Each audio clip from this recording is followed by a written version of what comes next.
ভিক্ষুক রাস্তা দিয়া যায় আর জমিদারের পুত্রবধূও যায়। একজন সামনের থেকে আসতেছে, একজন সামনের দিকে যাইতেছে।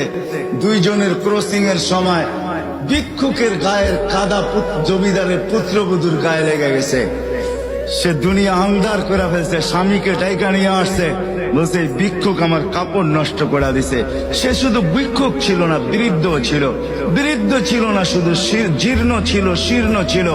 শরীরে কাপড় ছিল না, ফাটা চিরা কাপড় ছিল। পায়ে জুতা ছিল না, পেটে ভাত ছিল না। জমিদারের পুত্র সইতে পারে নাই, যৌবনী শক্তি সয় তো সয় কি কইরা তার স্ত্রীর গায়ে ভিক্ষুকের কাদা। বস সমগ্র শক্তিকে হাতে জমা করা, একত্র করা বৃদ্ধের কালে বসায়। বৃদ্ধ কিচ্ছু বলে নাই, শুধু উপরের দিকে তাকায় দুই তিনটা শব্দ উচ্চারণ করছেন। শব্দগুলা হলো ইয়া মাল্লাহ, তারা হলো ওয়ুন, ও আল্লাহ চোখে দেখা যায় না। ও তারা কুল্লা শাই, তুই সব দেখিস। ফারা তারা মা বি, তুই কি দেখিস না আমার সাথে কি ঘটতেছে, এটা কি দেখিস না? বলতে দেরি যুবক, মরতে দেরি হয় নাই। জমিদার চলে আসছে, প্রতিশোধ নিবে। বৃদ্ধের একদিকে মুস্কি হাসি, একদিকে বলতেছে প্রেমের খেলা এমনই হয়।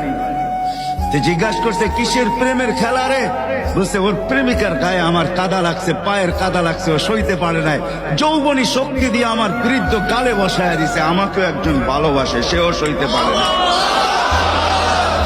সেও সইতে পারে না। ও তো থাপ্পড় দিয়া খেলতো, সে জান নিয়ে নিছে, জান।